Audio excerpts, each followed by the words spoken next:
Mary's one of my first artists. You know, so it's like she kind of put me on, I put her on.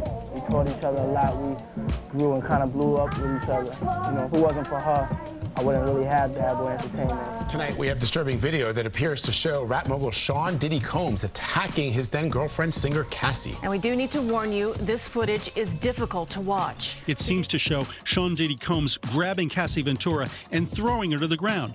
As Ventura lies there, it appears Combs kicks her twice and attempts to drag her on the floor back to the hotel room. I was disgusted then when I did it. I'm disgusted now.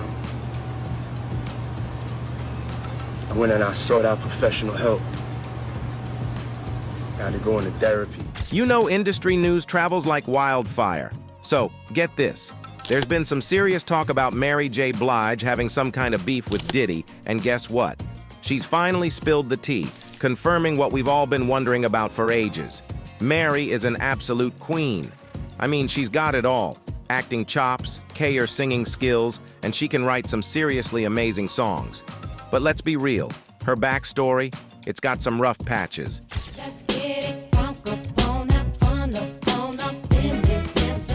If you've been keeping up with her story, you probably know all about her tight bond with Diddy and how he kinda launched her into stardom. But, like, nothing's ever really free, right? Looks like we're finally getting a peek at the tab Mary might have had to pick up, but stayed hush-hush about until now. Mary J. Blige and Diddy first linked up when she signed with Uptown Records in '89. Diddy, or Puff Daddy back then, was working at Uptown and became her producer. They dropped her first 2 albums together. What's the 411 and My Life? Their vibes were on point, and they made some more magic together. Word on the street is, the story Diddy sold to the public is that sadly, Mary J. Blige was dealing with substance abuse, which started to mess up their work relationship, and that her behavior got too wild for Diddy. Eventually, he had to step back from her because of it. Mad at him, mad at everything, mad at the world, and you reach a point where it's like, nobody loves me. Even though it was a tough spot, Blige bounced back and showed she could still slay without Diddy's help. Diddy's been making waves in the headlines for ages. I mean, come on, we've all heard about the sketchy stuff he supposedly pulled with his fellow artists. Lawsuits left and right. And now he's in real hot water. While some folks think Diddy's got some dirt on his hands from those alleged crimes, they're saying Mary's deal was even heavier. Honestly, with all the shady stuff that has been making the rounds about Diddy all these years, it is quite impressive he held on for this long. Now he's in real trouble. Fans are speculating that even if Mary didn't go through the same crazy stuff as other women, she might have the inside scoop on those lawsuits and could back them up. Diddy's used to waking up to lawsuits by now, but this time it looks like it's gonna hit him hard. Word is, Faith Evans and Mary J. Blige are standing up to him. Faith Evans posted a pic of herself laughing hysterically. People think it's a dig at Diddy's messy situation. Why? Because they have a history together from when Faith worked at Bad Boy Records. Faith Evans got signed to Diddy's label, Bad Boy Records, in '94. She was the first woman on the label, earning her the title First Lady of Bad Boy Records. Around that time, she met and married rapper Notorious B.I.G., who was also on Bad Boy Records and a close friend of Diddy. And that is another story all on its own. Diddy produced some of Faith's songs, and their collabs were admittedly fire. They made some unforgettable tracks together. After the tragic death of Notorious B.I.G. in '97, Diddy and Faith teamed up for the tribute song, I'll Be Missing You. The song had vocals from both of them and sampled Every Breath You Take by The Police. Again, just like all the other artists Diddy has worked closely with, especially the women, that relationship also went sour. So, while some might argue this has zero to do with Diddy, but can we really brush off Mary's statement about him? Mary dropped a truth bomb about her past versus her present. How back then, she was all about pleasing everyone, no boundaries. But not right now, though. Now she's evolved. And she says, say hello to the new me. I'll burn bridges if I have to. What's she hinting at? What past is she talking about? Before leveling up to who she is now, Mary hustled hard to get to this point. With loads of nominations and awards under her belt, she made sure the world saw her talent and awesomeness. And boy, oh boy, the world has She's a certified legend at this point. Mary faced all sorts of challenges, and guess what? The one who supposedly caused all the drama was Diddy. So in this Rolling Stone interview, Mary spilled some serious tea. She opened up about how Diddy, who was in charge of her first 2 albums, wasn't exactly ride or die, even when they were romantically involved. He allegedly took credit for her work and put her in some shady contracts. You know how it is when you're young and starry-eyed, right? Mary was drawn to Diddy's charisma and promises to make her a big deal. But turns out, he supposedly treated her like a cash machine and didn't stay loyal. Mary's one of my first artists. You know, so it's like she kind of put me on, I put her on. We taught each other a lot. We grew and kind of blew up with each other. You know, if it wasn't for her, I wouldn't really have Bad Boy Entertainment. According to Mary, Diddy was pulling all the strings in her life, calling the shots. She was basically his property. He was my everything. My manager, producer, boyfriend, mentor. He made me feel like I was the only one who mattered, Mary said. But he was lying to me all along. He was sleeping with other artists, models, actresses. He was stealing from me, taking my royalties, my publishing, my masters. He was controlling me, telling me what to wear, how to sing, what to say. He was exploiting me for his own gain. Mary got hit with the truth bomb when she found out Diddy had a kid with another woman in 1998. She was ready to cut ties, but he wasn't having it. According to Mary, Diddy promised he'd change, but it was all BS. He just wanted to keep cashing in on her success. He begged me to stay. He said he loved me and would change. He said he needed me and couldn't do it without me. He said he'd give me everything I deserved, Mary said. But it was all lies. He didn't want to lose me because I was his golden goose. I was making him millions. I was his ticket to fame and fortune. A bunch of artists have called out Diddy for using his power to manipulate and threaten anyone who didn't follow his rules. Mary was one of his victims, too. She revealed that Diddy threatened to sue her, blacklist her, trash her reputation, and even hurt her if she tried to break free from him. He was powerful. He had connections everywhere. Lawyers, bodyguards, hitmen. He had people who'd do anything for him, Mary said. He told me that if I ever left him, he'd make sure I never worked again.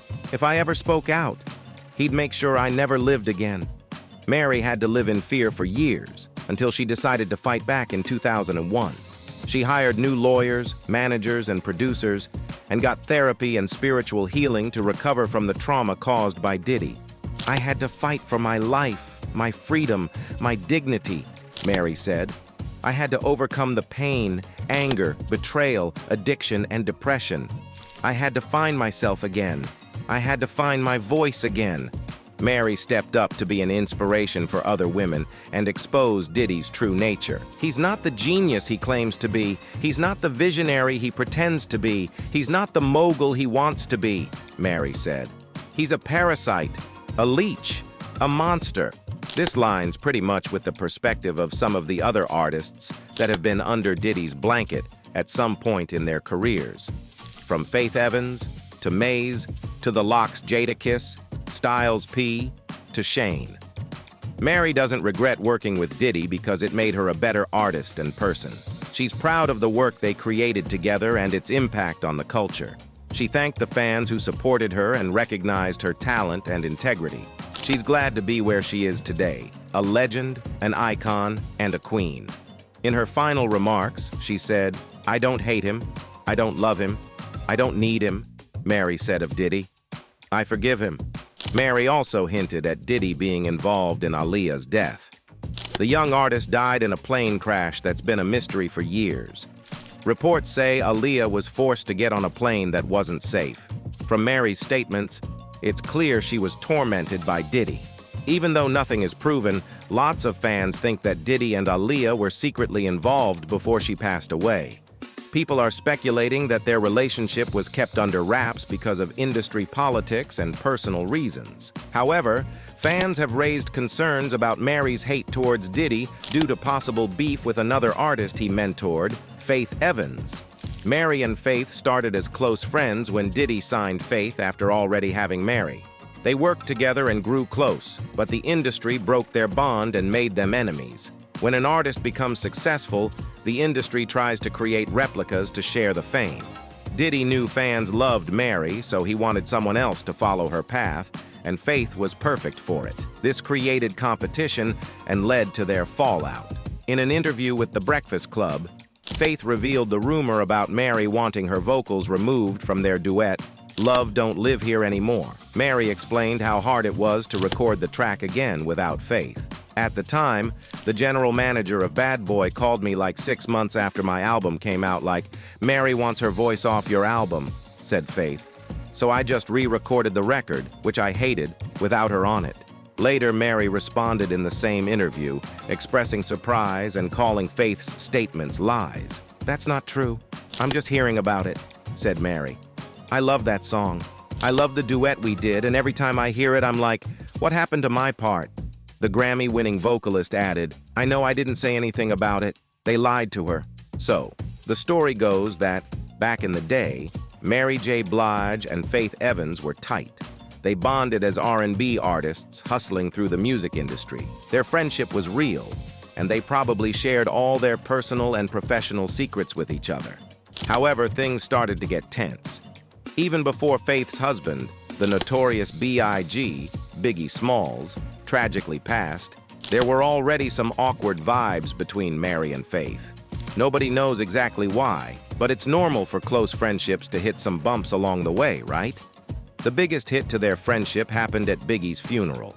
Faith Evans was seriously hurt by how Mary J. Blige acted during that emotional time. We don't know all the details, but whatever went down left a lasting mark on Faith. Word on the street is, despite the rocky moments, both artists eventually moved on. These days, Mary and Faith are on better terms.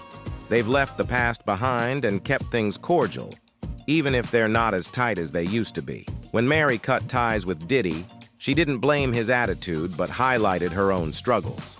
The reason we split up is me not understanding the business the way I needed to, she said. He had a label, a female artist, Biggie, but I was a mess on drugs. Any smart businessman would have moved away from me.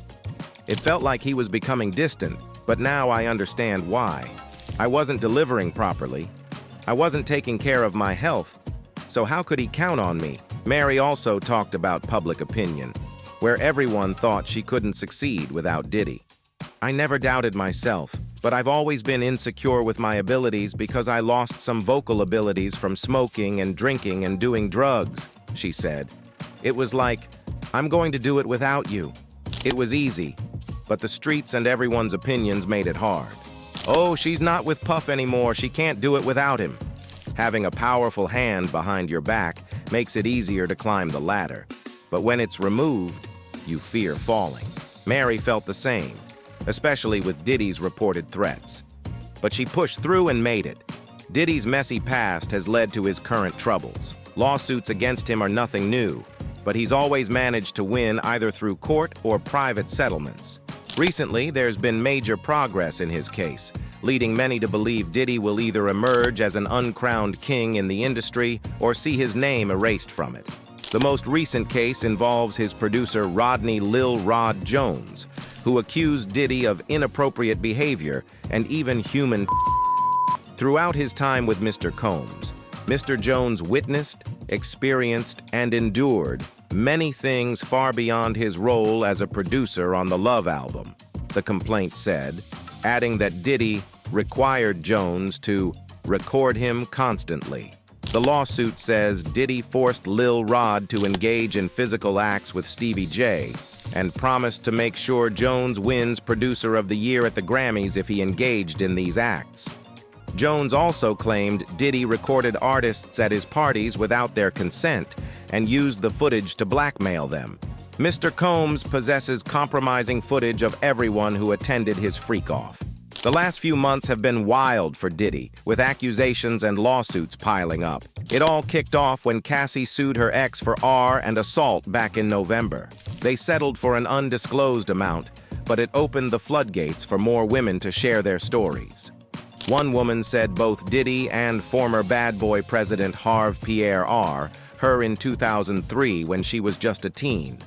Cassie claimed that Diddy would fly off the handle and get super angry during their relationship. She said he'd often beat her up badly, leaving bruises that he'd try to hide by keeping her holed up in hotels for days until they faded.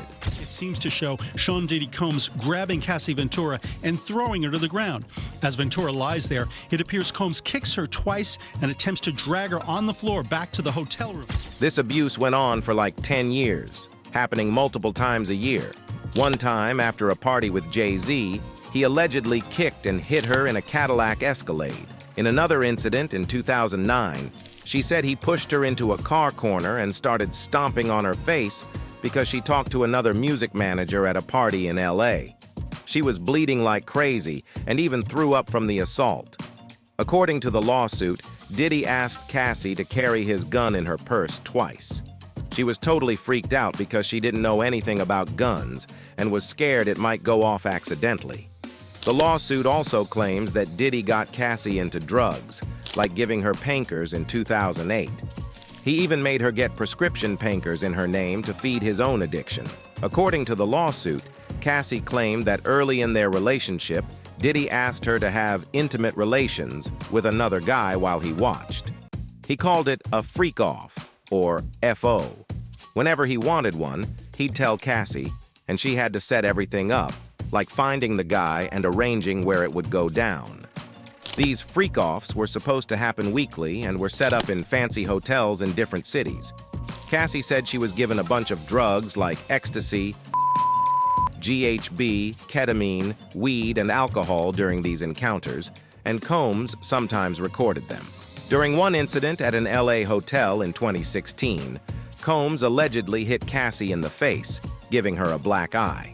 When she tried to leave, he threw glass vases at her in the hallway. Cassie said he even paid the hotel $50,000 to get the security footage of that night. So I mean, in light of all of these, Lil Rod's claims don't seem so far-fetched, does it? Lil Rod, aka Rodney Jones Jr., sued Diddy at the end of February. He claimed he was sexually assaulted and that he lived and worked with Diddy for over a year, recording hours of footage of Diddy and his crew doing some shady stuff. He even said he was touched inappropriately and made to work in the bathroom while Diddy was in the shower. In December, Diddy broke his silence on Instagram, denying all the accusations. He wrote, "Enough is enough. For the last couple of weeks, I have sat silently and watched people try to assassinate my character, destroy my reputation and my legacy. Sickening accusations have been made against me by individuals looking for a quick payday." He wrapped up by saying he's ready to fight for his name, family, and what he believes is the truth. That fight does not look like it's going well, with a clip of him abusing Cassie in 2016 recently resurfacing. Let me know what you all think in the comments section. Thanks for watching.